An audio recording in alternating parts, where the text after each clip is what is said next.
Saludos a todos. En esta ocasión vamos a hablar de un tema muy interesante, que es la política criminal, y el título de este material, como ustedes pueden ver, es muy sugerente: de las políticas criminales a la política criminal. ¿Y por qué menciono que se trata de una frase muy sugerente?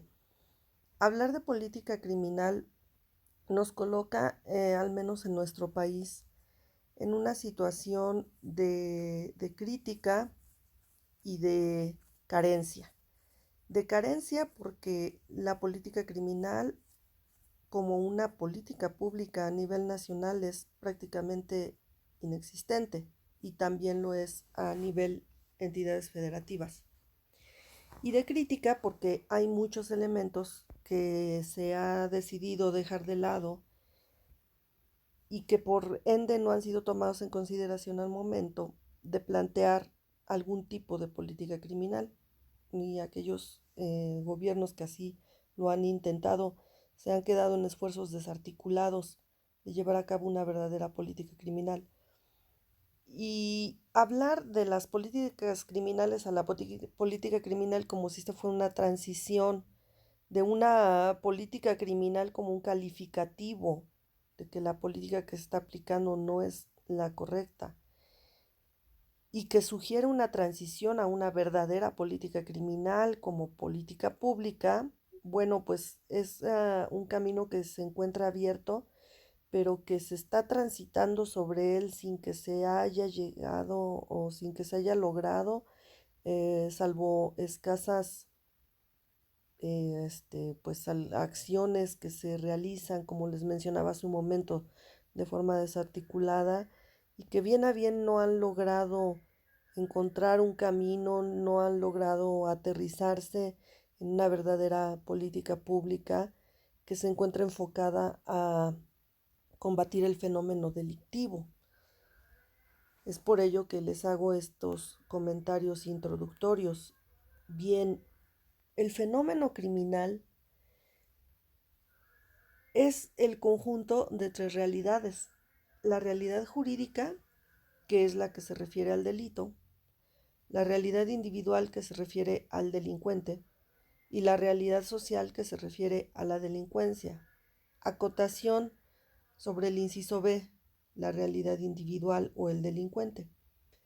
Este término delincuente, muchos autores han considerado que no debe ser utilizado. De hecho, en la actualidad, si ustedes se dan cuenta, en las leyes se evita en todo momento utilizar la palabra delincuente, también en la jurisprudencia, mucho más en los documentos oficiales, porque se ha considerado, sobre todo por parte de los criminólogos, que se trata de un término que, además de que atenta contra el principio de inocencia o de presunción de inocencia, también atenta contra la dignidad de la persona.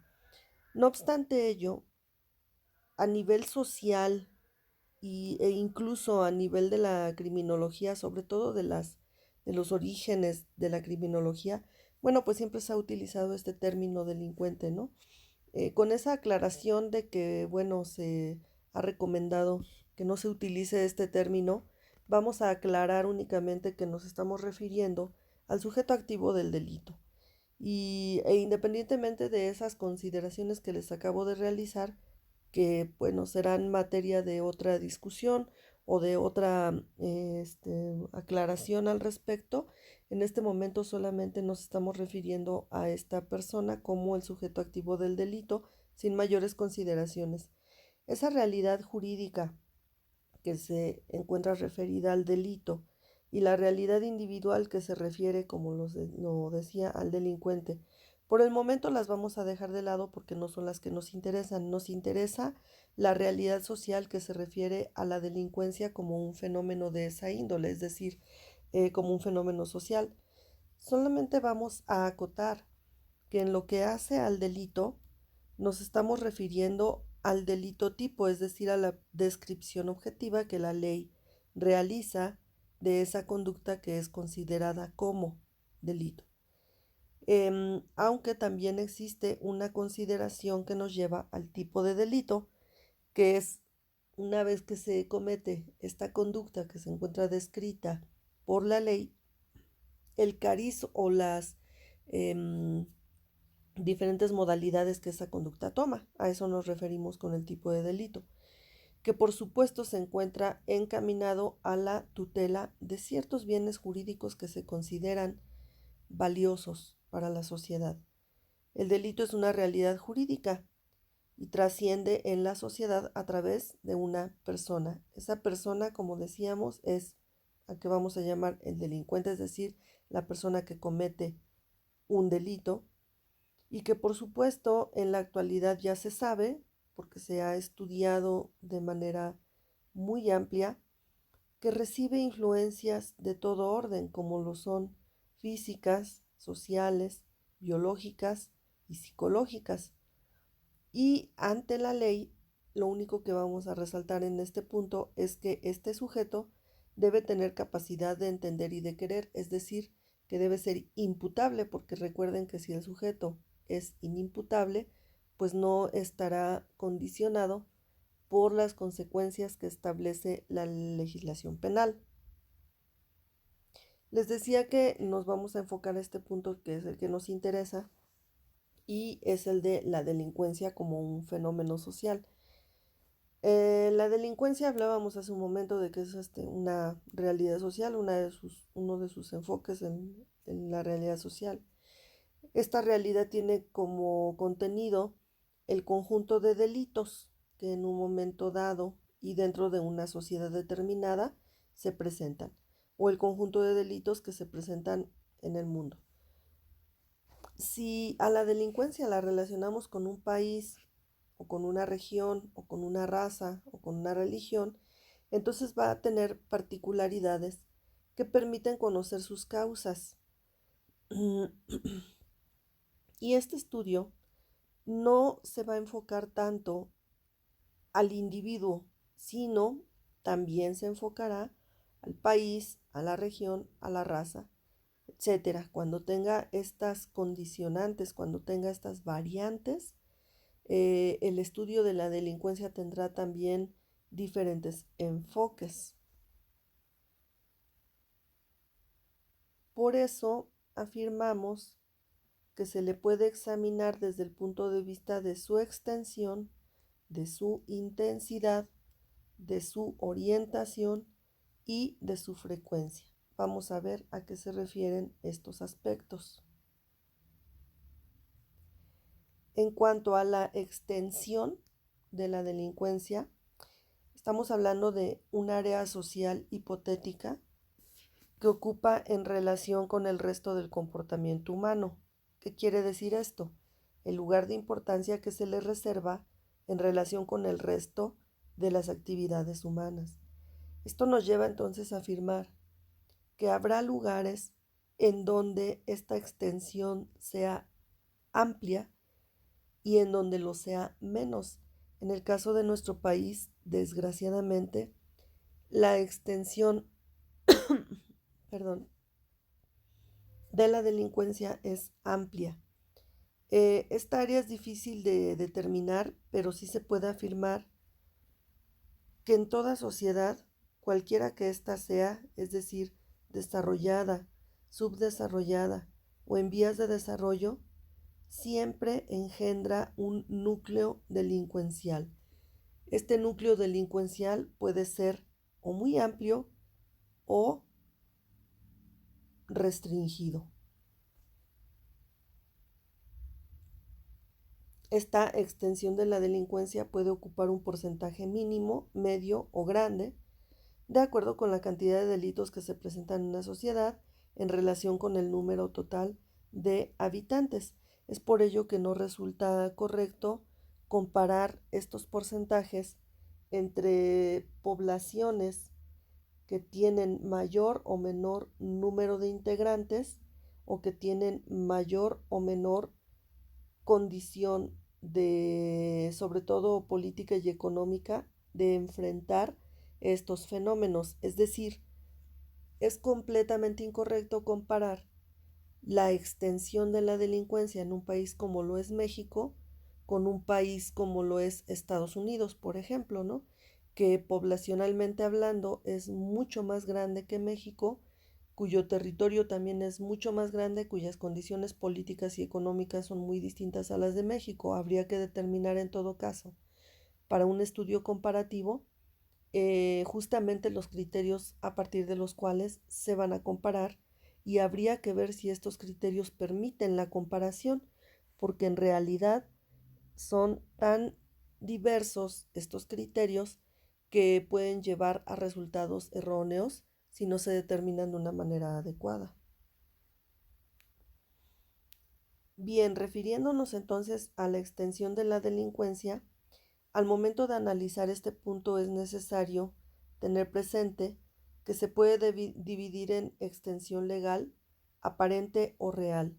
La extensión legal se refiere a la delincuencia que oficialmente declara el Estado con base en las condenas impuestas a los delincuentes, esto es, cuántas personas fueron procesadas por la comisión de un delito y fueron condenadas a una pena determinada por ella, es decir, se les imputó una responsabilidad penal y por tanto se les impuso una pena. Esa es la dimensión legal.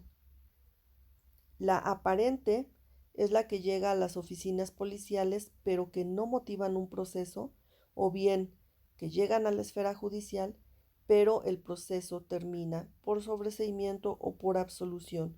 Es decir, que aún llegando a las instancias competentes no existe un resultado de punibilidad. Y por último, la real, que es la que efectivamente se vive en una sociedad, pero que no llega a conocerse de manera precisa, por no ser receptada ni por los órganos policiales ni por los órganos judiciales. Seguramente ustedes han escuchado de esta dimensión, que es lo que se conoce por los criminólogos como cifra negra, es decir, la cifra escondida, la que no consta en las estadísticas policiales, judiciales o penitenciarias. Esta cifra negra, por lo mismo, es decir, por el hecho de que se desconoce su extensión, pues no podremos aventurarnos a decir ni a mencionar un porcentaje de la cifra negra. En nuestro país se considera y se cree que es muy alta, sin embargo es muy difícil determinar qué tan alta. En alguna estadística que revisaba hace algunos días, grupos de derechos humanos consideran, ONGs sobre todo, consideran que la cifra negra puede alcanzar hasta un 80%, es decir, que un 80% de los delitos que se cometen nunca llegan a ser perseguidos, nunca llegan a oídos de las autoridades, sino tan solo el 20%. Es una cifra aventurada porque, insisto, es difícil determinar un porcentaje acerca de un fenómeno que realmente se desconoce. Pues si las autoridades no han tenido conocimiento de él, no tenemos una cifra oficial, son estimados que se realizan con base en otras consideraciones. Sin embargo, pensar en una cifra negra de un 80% del total de los delitos que se cometen, pues sería realmente preocupante, ¿no? Que se tratase de una cifra tan alta. Bien, pasando a la siguiente dimensión, es la intensidad de la delincuencia.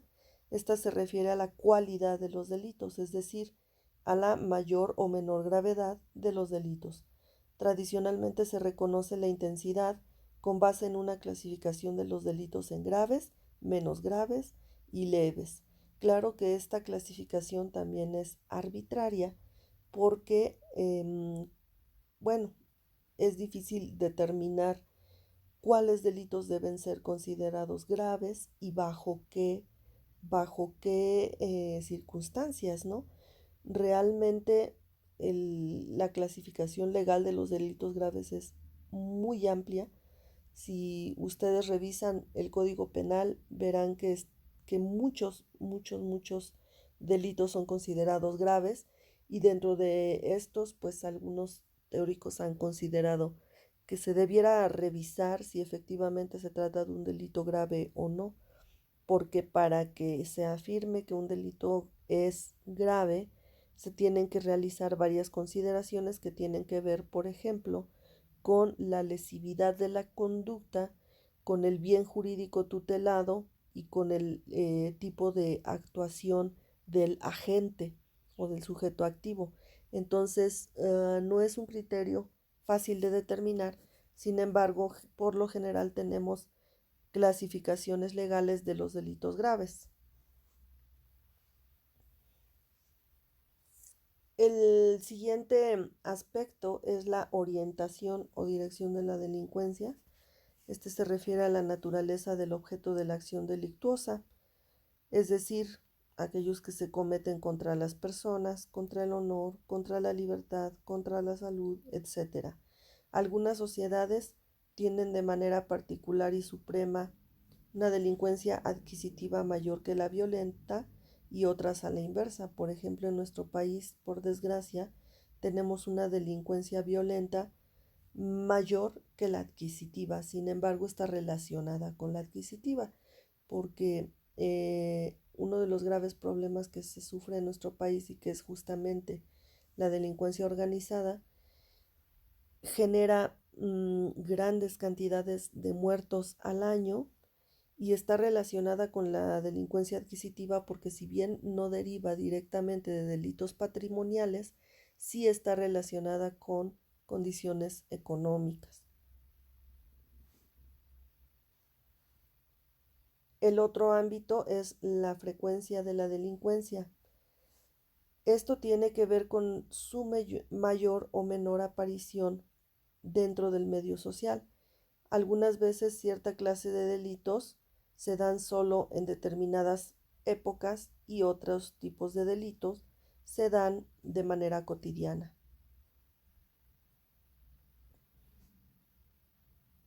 Por lo que hace a los factores de la delincuencia, podemos hablar de 4 grandes grupos que son el geográfico, el económico, el cultural y el político. Los factores geográficos, por supuesto, tienen que ver con con el espacio físico en donde se comete el delito.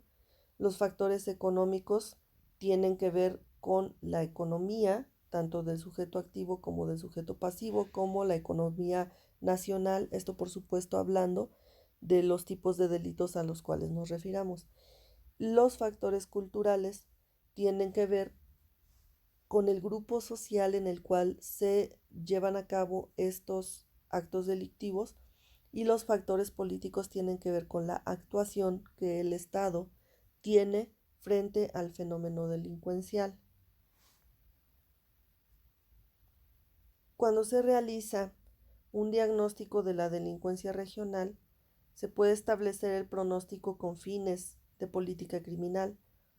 También la técnica de la criminalización y de la penalización y la técnica de la descriminalización y despenalización dependen mucho de ellas el control de la delincuencia.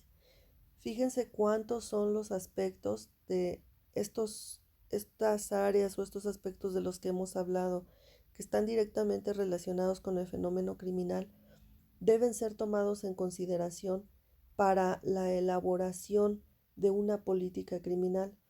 Y sin embargo, por desgracia, vemos que al menos en nuestro país esto no se lleva a cabo. No existen eh, estudios serios. Bueno, estudios serios existen, pero que sean utilizados para diseñar las políticas públicas no ha sido así hasta el momento. Es un gran pendiente que tenemos en nuestro país, es un gran pendiente que tienen nuestros gobiernos porque si bien vemos esfuerzos, sobre todo regionales y bueno, también en la actualidad algún esfuerzo federal por llevar a cabo políticas criminales, lo cierto es que hace falta mucho por hacer en este aspecto. Ante el fenómeno criminal se pueden dar diversas respuestas y justamente una de estas respuestas es la política criminal. La selección de las respuestas, los instrumentos y las estrategias para prevenir el fenómeno criminal, incluida la intervención del sistema penal, se realiza haciendo un cálculo de costos y beneficios sociales. Fíjense bien, aquí tenemos una idea de que la intervención, de que el sistema penal también es una respuesta ante el fenómeno criminal. Esto parece muy obvio y de hecho lo es, porque la primera respuesta y la más privilegiada hasta el momento ha sido justamente aquella que provee el sistema penal. Pero ¿cuál es esa respuesta? La respuesta del sistema penal es la punición, es decir, un sujeto comete un delito y se le castiga. Y esa es la respuesta del Estado. Sin embargo, la política criminal, si bien tiene como como uno de sus ámbitos justamente aquel que está representado por el sistema penal, la mayoría de los autores coinciden en que el papel de la política criminal debe ser preventivo, es decir, evitar la comisión de delitos, realizar acciones que vayan encaminadas a disminuir los índices delictivos y no a sancionar aquellos delitos que ya fueron cometidos. Son enfoques muy distintos ante un mismo fenómeno. La ponderación de costos y beneficios sociales, de la que hablábamos hace un momento, se debe hacer de acuerdo con el programa de valores que se encuentra plasmado en la Constitución. Ese sistema de valores y principios que contiene la Constitución deben ser el punto de referencia básico y fundamental de las valoraciones político-criminales, que deben guiar cualquier programa de lucha contra la criminalidad.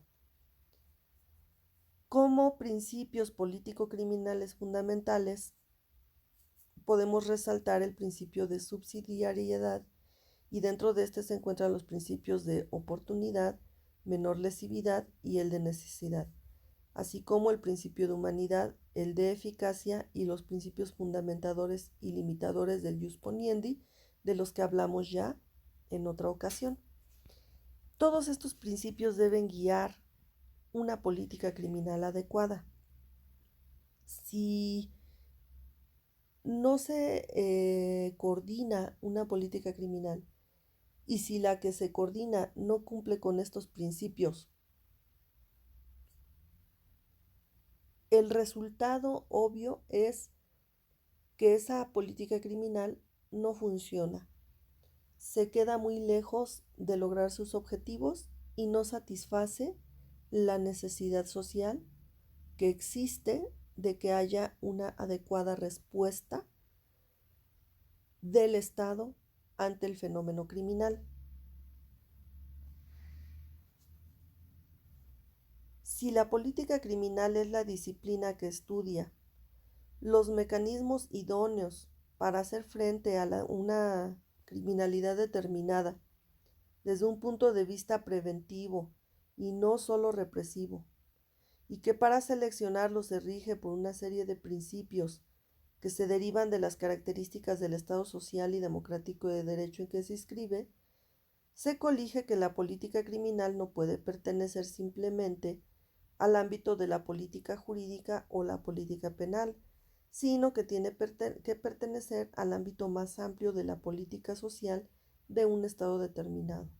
Efectivamente, y así como existen diferentes políticas públicas, por ejemplo, la política educativa, la política laboral, la política económica, de la misma forma tiene que existir una política criminal.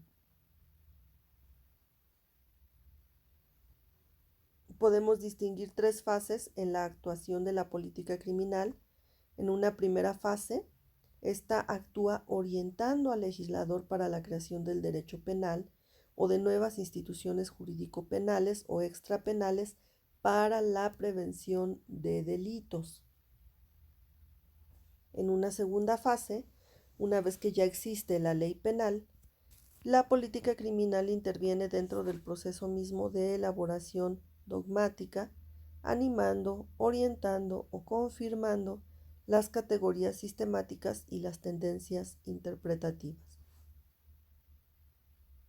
Y en una tercera fase, que se enlaza con la primera, la política criminal interviene criticando al derecho vigente a la vista de los resultados de la labor dogmática y haciendo propuestas de reforma.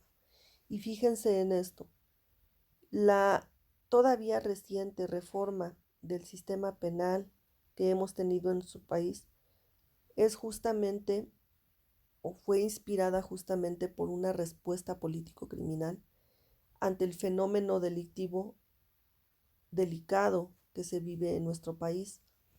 Si ustedes revisan las motivaciones de estas reformas al sistema de justicia penal, muchas de ellas iban encaminadas justamente a una adecuada política criminal. Sin embargo, los resultados que se esperaba que produjera todavía no se han visto del todo claros. Sí cambiaron muchas cosas, el sistema penal cambió de manera radical, del inquisitivo al acusatorio, en muchos aspectos, y sin embargo los resultados no se han visto reflejados en una baja del índice delictivo, lo cual se esperaba, entre otras cosas, por supuesto, pero no ha sido uno de los efectos.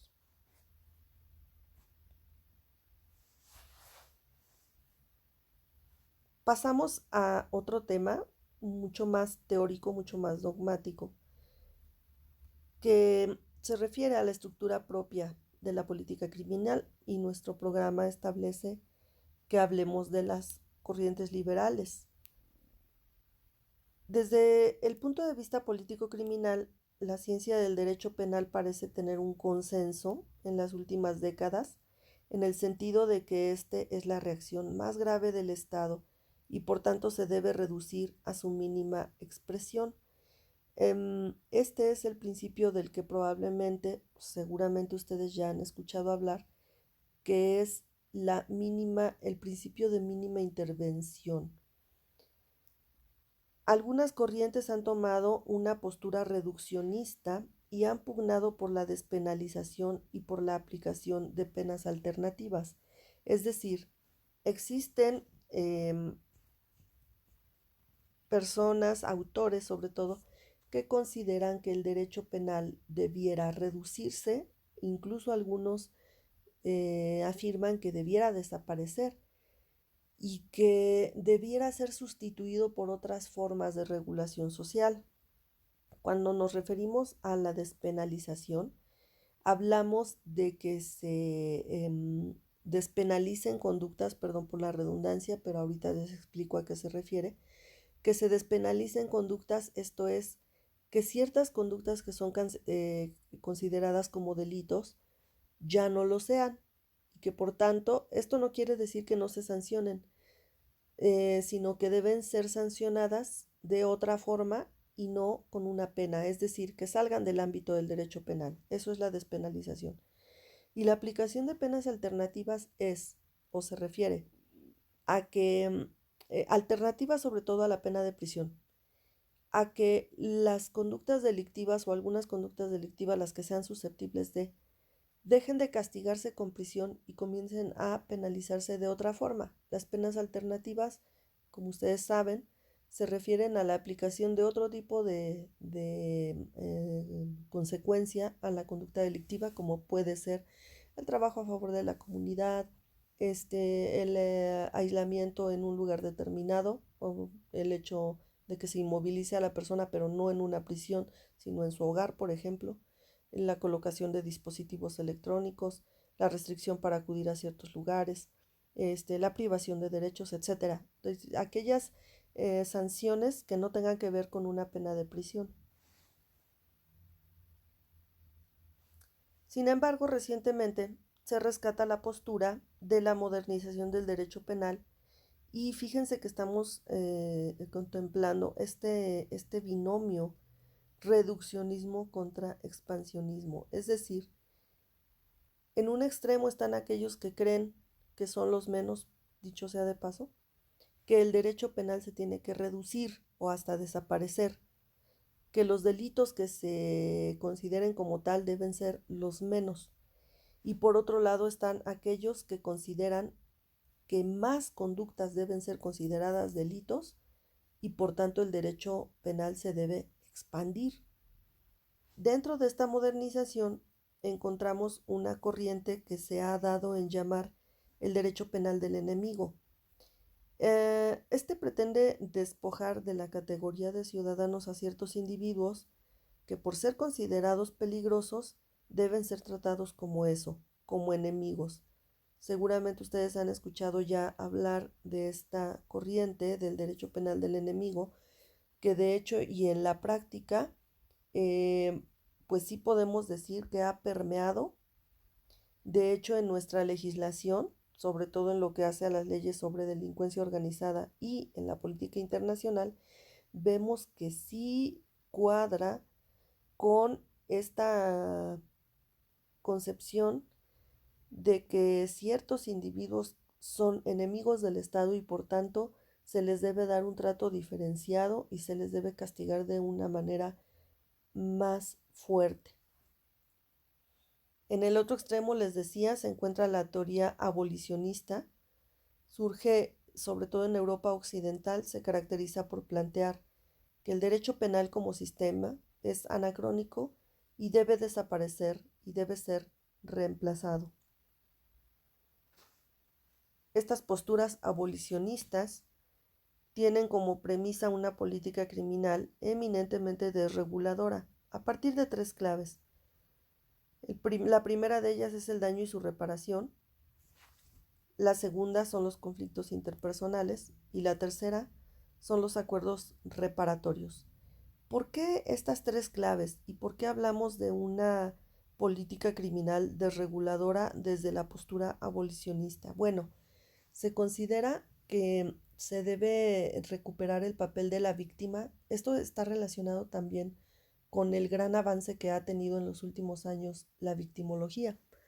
Recuperar el papel de la víctima en el conflicto significa que se le vuelva a dar esa importancia, sobre todo cuando nos encontramos ante un fenómeno, un conflicto, pensando que la conducta delictiva es un conflicto en el cual la víctima tuvo algún grado de participación. Es decir, que a la víctima no se le siga viendo como aquel sujeto que se encontró completamente en las manos de su victimario y que todo el peso tanto de la ciencia como de la sanción caiga sobre el victimario y que el Estado actúe en contra del victimario y se deja de lado a la víctima, pero no solamente desde el punto de vista de la reparación, sino también desde el punto de vista de su participación en el hecho. Si se toman en cuenta todas estas consideraciones, dicen los abolicionistas, hay que reposicionar a la víctima.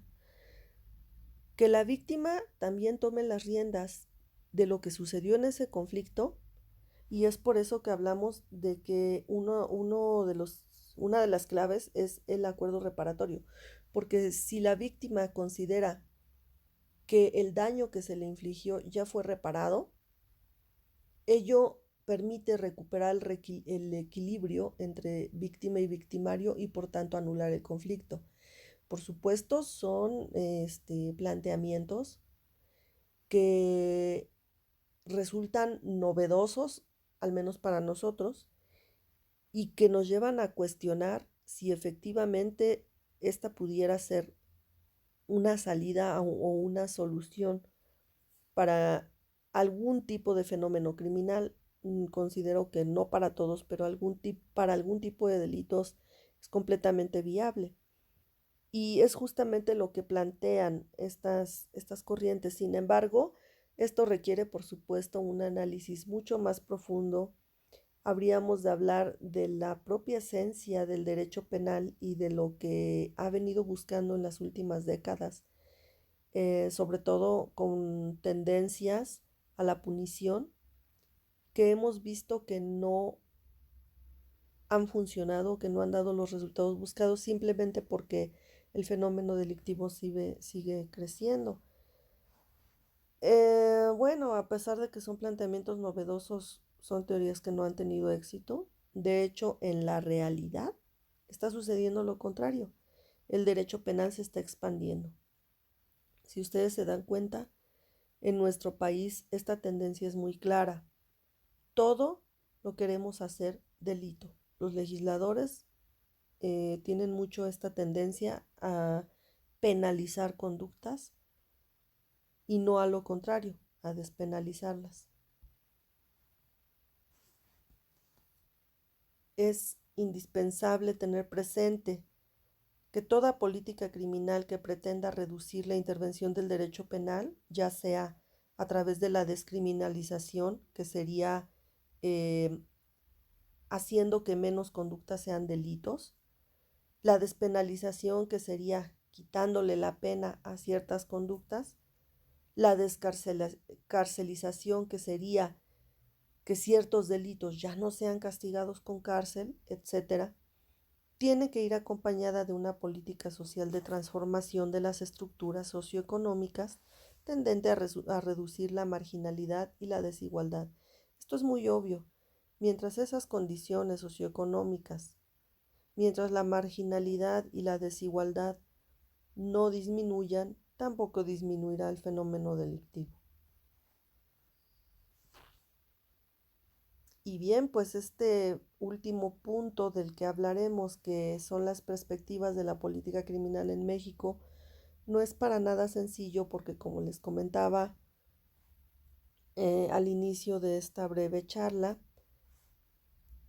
no se aprecia con claridad una política criminal en nuestro país ni en nuestra entidad federativa. La política pública criminal en México muestra, entre otras cosas, la falta de capacitación y adecuación de la praxis mexicana a los estándares internacionales de derechos humanos y sobre todo es el estandarte de la incorrecta política criminal que se ha utilizado. Yo ni siquiera diría que es incorrecta, es inexistente. Es necesaria una correcta adecuación del marco normativo mexicano al internacional y una vez que esto se logre, habría que pasar a los objetivos y estrategias tendentes a disminuir el índice delictivo. Para ello se necesita capacitación, profesionalismo de los actores inmersos y una policía especializada y científica, que en teoría ya existe, la policía científica, pero solo en teoría, porque estamos todavía muy carentes de capacitación, de recursos, de infraestructura. Muchos autores han hablado del gran papel que en la política criminal tiene la educación. La educación es la adecuada política pública en el plano de la prevención para disminuir los índices de la delincuencia. El orden lógico de las políticas criminales propuesto por Roxin es precisamente iniciar por la prevención y no como sucede en nuestro país, represión y poca reinserción social por parte de los delincuentes. Esta poca reinserción o nula reinserción lleva justamente a que el fin último de la pena de prisión no se logre. El fin último de la pena de prisión es la rehabilitación y, como sabemos, el índice de reincidencia de los excarcelados es muy alto. 75% de los excarcelados vuelven a delinquir. Imagínense de lo que estamos hablando. Es necesario que quienes integran el servicio público conozcan sus obligaciones y responsabilidades en materia de derechos humanos y sean capaces de aplicarlas y desarrollarlas en el ámbito de sus funciones. De esta forma se puede prevenir la violación de los derechos humanos. Muy bien, faltan muchos aspectos que comentar respecto de las perspectivas de la política criminal en nuestro país. Dejamos aquí unas primeras inquietudes que tienen que ver con estos temas que hemos tratado. Les invito a que lean más acerca de las nuevas corrientes abolicionistas, reduccionistas, que nos plantean probablemente un nuevo paradigma respecto de la función del sistema penal. Más adelante volveremos sobre estos temas cuando analicemos justamente cuáles son las políticas criminales que se han establecido en nuestro entorno. Hasta entonces, les agradezco, me despido de ustedes, que tengan un excelente día.